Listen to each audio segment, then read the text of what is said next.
అది July 15, 2024 Kenya రాజధాని అయిన నైరోబీలో మురుముర్ అనే ప్రాంతం.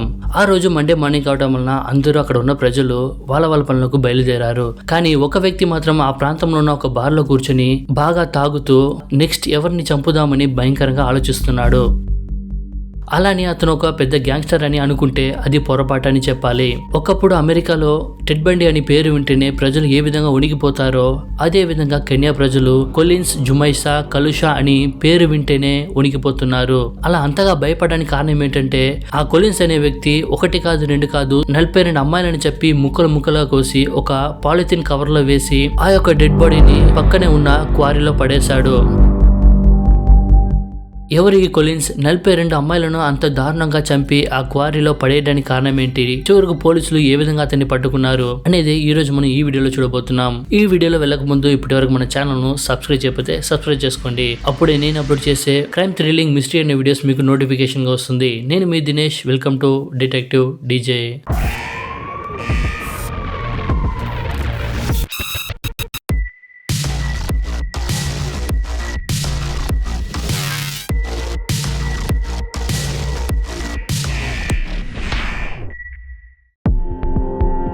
జూన్ 26 అర్లీ మార్నింగ్ టైంలో జోసెఫిన్ ఓవినో అనే ఆమె వాళ్ళ ఇంట్లో నుంచి ఎవరితో ఫోన్ లో మాట్లాడిన తర్వాత ఆ ఫోన్ ఇంట్లో పెట్టేసి బయటకు వెళ్తుంది. ఇదంతా గమనించిన ఆమె చెల్లెకి వాళ్ళ అక్క జోసెఫిన్ బయటకు వెళ్లి తిరిగి వచ్చేస్తుందని అనుకుంది.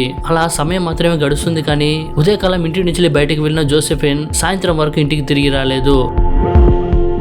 అప్పుడు కియాకి సందేహం వస్తుంది. ఆ తర్వాత కియా ఏం చేస్తుందంటే ఆ సరౌండింగ్స్ లో అంతా జోసెఫిన్ కోసం వెతుకుతుంది. ఇక్కడ వెతికినా కానీ జోసెఫిన్ కనిపించకపోవడం వల్ల చివరికి ఆమె ఏం చేస్తుందంటే ఆ ప్రాంతంలో ఉండే పోలీస్ స్టేషన్ కి వెళ్లి ఒక మిస్సింగ్ కంప్లైంట్ ఫైల్ చేస్తుంది. పోలీసులు ఏం చేస్తారంటే ఆ కంప్లైంట్ తీసుకుంటారు కానీ జోసెఫిన్ కోసం మాత్రం వెతకరు. సో ఈ విధంగా కియా ఏం చేస్తుందంటే ఇంకా 2 పోలీస్ స్టేషన్లకు వెళ్లి కంప్లైంట్ ఇస్తుంది. కానీ సేమ్ ఆ పోలీస్ స్టేషన్ లో కూడా ఆ పోలీసులు అదే విధంగా చేయడం వల్ల ఏం చేస్తుందంటే చాలా బాధతో ఇంటికి వెళ్లి ఆ రోజు రాత్రి పడుకుంటుంది. అలా పడుకున్న ఆమెకు రాత్రి ఒక కల వస్తుంది. ఆ కల ఏమిటంటే వాళ్ళ అక్క జోసెఫిన్ కలలో వచ్చి నేను ఈ విధంగా ఆ క్వారీలో ఉన్నాను, దయచేసి నన్ను కాపాడు అని ఆమె అడుగుతున్నట్టుగా కియాకు కల వస్తుంది. ఉదయకాలం లేచిన తర్వాత కియా ఏమనుకుంటుందంటే జస్ట్ ఇది ఒక సాధారణ డ్రీమ్ అని అనుకుని ఆమె పనిని ఆమె చూసుకుంటుంది. కానీ ఆ కళ ఆమె మనసులో రిపీటెడ్ గా రావటం వలన ఎందుకని ఒకసారి మనం వెళ్లి క్వారీలో చెక్ చేయకూడదని చెప్పి ఫస్ట్ ఆమె వెళ్లి ఆమెకు ఈ విధంగా కళ వచ్చిందని పోలీసులకు చెప్తుంది. కానీ పోలీసులు ఏమంటారంటే ఈ మాటలని నమ్మడానికి మేము పిచ్చి వాళ్ళం కాము, వెళ్లి నువ్వు పని చూసుకొని చెప్పేస్తారు. సో కియా ఏం చేస్తుందంటే ఆ క్వారీ దగ్గరకు వెళ్లి 2 అబ్బాయిలను తీసుకుని వచ్చి మీరు ఆ యొక్క క్వారీలో దిగి ఏదైనా వింతైన వస్తువులు ఉంటే దయచేసి బయటకి తీయండి అని చెప్తుంది. ఆ క్వారీ అనేది ఎలా ఉంటుందంటే క్వారీ మొత్తం చెత్త నీళ్ళతో కంప్లీట్ గా నిండిపోయింది. సో అక్కడ ఆ 2 అబ్బాయిలు ఏమంటారంటే మీరు డబ్బులు ఇస్తేనే తప్ప ఆ క్వారీలో దిగమని చెప్తారు. సో ఆమె ఏం చేస్తుందంటే స్పాట్ లోనే వాళ్ళకు $25 ఇస్తుంది. ఈ విధంగా ఆ 2 అబ్బాయిలు ఆ క్వారీలో దిగుతారు. ఈ విధంగా ఆ క్వారీలో దిగేటప్పుడు వాళ్ళకు డౌట్ఫుల్ గా ఒక పాలిథిన్ బ్యాగ్ దొరుకుతుంది. అది చాలా వెయిట్ గా ఉండటం వలన దాన్ని క్వారీ బయటకు తీసుకుని వచ్చి అందులో ఏముందని ఓపెన్ చేసి చూస్తారు. ఎప్పుడైతే ఆ నైలాన్ కవర్ ను ఓపెన్ చేసి చూస్తారో వాళ్ళకు భయంకరమైన దృశ్యాలు కనిపిస్తుంది. ఆ నైలాన్ బ్యాగ్ లో ఉన్నది ఎవరో కాదు కానీ జోసెఫిన్ ఓవినో. ఆమెను ఎవరో ముక్కలుగా చంపి ఆ యొక్క నైలాన్ కవర్ లో చుట్టి ఆ యొక్క క్వారీలో పడేస్తారు. ఆ విధంగా కియా ఏం చేస్తుందంటే వెంటనే పోలీస్ స్టేషన్ కు వెళ్లి ఆ క్వారీలో జరిగిన విషయం అంతా చెప్తుంది. పోలీసులు వెంటనే ఆ యొక్క ప్రాంతానికి వచ్చి ఆ యొక్క డెడ్ బాడీని పోస్ట్ మార్టంకి పంపిస్తారు.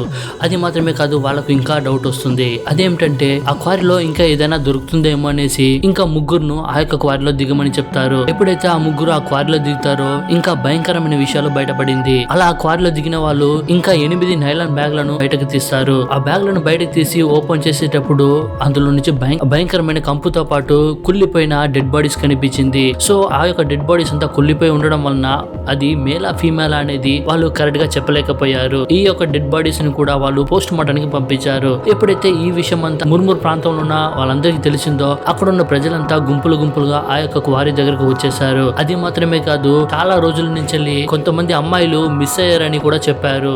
ఈ విధంగా పోలీసులు ఆ యొక్క బాడీని పోస్ట్ మార్టం కి పంపించారు. సో పోస్ట్ మార్టం చేసిన ఆ డాక్టర్ ఏమన్నారంటే ఈ దొరికిన బాడీస్ అంతా లేడీస్ దని, ఇంకా వాళ్ళను గన్తో కాల్చి చంపినట్టుగా ఇంకా కత్తితో పొడిచినట్టుగా ఎటువంటి ఆనవాళ్ళు లేదని చెప్పారు. ఇంకా ముఖ్యంగా గొంతు పిసికి చంపినట్టు ఆనవాళ్ళు ఉందని చెప్పారు. ఆ అమ్మాయిలంతా 18 నుంచి 30 ఏజ్ మధ్యలో ఉండే అవకాశం ఉందని చెప్పారు. ఇదంతా తెలుసుకున్న పోలీసులు ఏమనుకున్నారంటే ఈ హత్యలన్నీ చేసింది ఒక వ్యక్తి అని ఫిక్స్ అయ్యారు. అలా వాళ్ళు ఫిక్స్ అవడానికి కారణం ఏంటంటే ఆ యొక్క ప్యాటర్న్ అనేది సేమ్ గా ఉంది. అంటే ఒక అమ్మాయిని చంపిన తర్వాత 3 రోజులు ఒకే ప్లేస్ లో ఉంచి 4వ రోజు ఆమెను ముక్కలుగా చంపి ఆ యొక్క బాడీని ఒక పాలిథిన్ కవర్ లో వేసి ఆ యొక్క క్వారీలో పడేశారు. కిల్లింగ్ ప్యాటర్న్ అనేది సేమ్ గా ఉండటం వలన అది ఖచ్చితంగా ఒక సీరియల్ కిల్లర్ అయి ఉండొచ్చని వాళ్ళు గెస్ చేశారు. వాళ్ళ గెస్ చివరికి కరెక్ట్ అయింది. అలా ఎలా కరెక్ట్ అయిందంటే జోసెఫిన్ డిసపేర్ అవ్వడానికి ముందు ఆమె ఒక వ్యక్తితో మాట్లాడినట్టుగా కియా చెప్తుంది. ఆ యొక్క ఫోన్ ని తీసుకుని చెక్ చేసేటప్పుడు జోసెఫిన్ ఎవరికో మనీ ట్రాన్స్ఫర్ చేసినట్టుగా ఆ యొక్క మొబైల్ లో కనిపించింది. సో ఆ యొక్క ట్రాన్సాక్షన్ డీటెయిల్స్ చూసినప్పుడు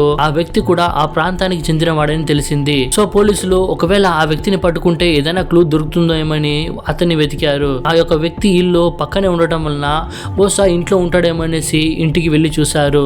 ఎప్పుడైతే పోలీసులు ఆ యొక్క ఇంటికి వెళ్లి చూసారో అక్కడ భయంకరమైన విషయాలు వాళ్ళు కనుగొన్నారు. అలా వాళ్ళు ఏం కనుగొన్నారంటే 10 సెల్ ఫోన్స్, ఒక ల్యాప్టాప్, సెల్లో టేప్స్, గొడ్డలి, ఇంకా లేడీస్ ఇన్నర్, గ్లౌజెస్, ఇంకా వారి నుంచి బయటకు తీసి నైలాన్ కవర్స్ లాంటిది ఒక 10 కవర్స్ అతని ఇంట్లో చూసారు. సో వెంటనే పోలీసులు ఇతని ఆ సీరియల్ కిల్లర్ అని బ్లైండ్ గా ఫిక్స్ అయ్యారు. ఇంకా అతని కోసం వెతకడం మొదలు పెట్టారు. ఆ విధంగానే నేను స్టార్టింగ్ లో చెప్పినట్టు ఈ కొలిన్స్ ఆ యొక్క బార్ లో కూర్చొని తాగుతూ నెక్స్ట్ ఎవరిని చంపుదామని ఆలోచిస్తున్నాడు. వెంటనే పోలీసులు ఆ యొక్క ప్రాంతానికి వెళ్లి ఆ కొలిన్స్ ను అరెస్ట్ చేస్తారు. ఆ తర్వాత పోలీస్ స్టేషన్ తీసుకుని వచ్చి వాళ్ళ స్టైల్లో విచారణ చేసేటప్పుడు స్టార్టింగ్ లో అతను నోరు విప్పలేడు, కానీ చివరికి అతను నిజాలను బయట పెట్టాడు.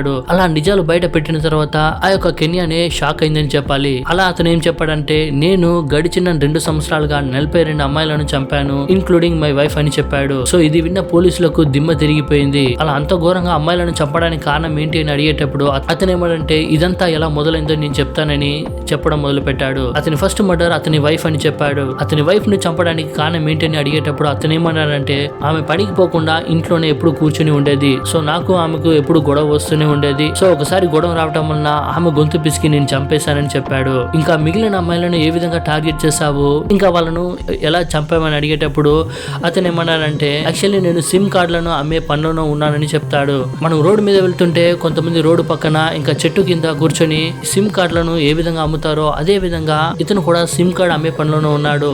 సో ఇతను ఏం చేసేవాడంటే ఎవరెవరు ఇతని దగ్గరకు వచ్చి సిమ్ కార్డును కొనుక్కొని వెళ్తారో వాళ్ళందరి దగ్గర ఇతను ఫోన్ చేసి చాలా మంచిగా మాట్లాడుతున్నట్టుగా మాట్లాడి వాళ్ళ దగ్గర డబ్బులను తీసుకుని ఇంకా వాళ్ళను ఫ్లైటింగ్ చేస్తుండేవాడు. అది మాత్రమే కాకుండా ఇంకా వాళ్ళతో డేటింగ్ కూడా వెళ్ళేవాడు. చివరికి అతనికి ఎప్పుడు బోర్ కొడుతుందో వాళ్ళను అతని ఇంటికి తీసుకుని వచ్చి వాళ్ళను అబ్యూస్ చేసిన తర్వాత వాళ్ళను చంపి ఆ యొక్క నైలాన్ కవర్లో వేసి ఆ క్వారీలో పడేసేవాడు. ఈ విధంగానే ఇన్ని హత్యలను చేశానని ఆ యొక్క కొలిన్స్ ఒప్పుకుంటాడు. ఇక్కడ హైలైట్ అనే విషయం ఏంటంటే ఆ క్వారీ నుంచి 100 మీటర్ దూరంలో ఆ యొక్క పోలీస్ స్టేషన్ ఉంది. ఇదంతా విన్న ఆ కెన్యా ప్రజలు చాలా కోపంతో ప్రొటెస్ట్ కూడా చేస్తారు.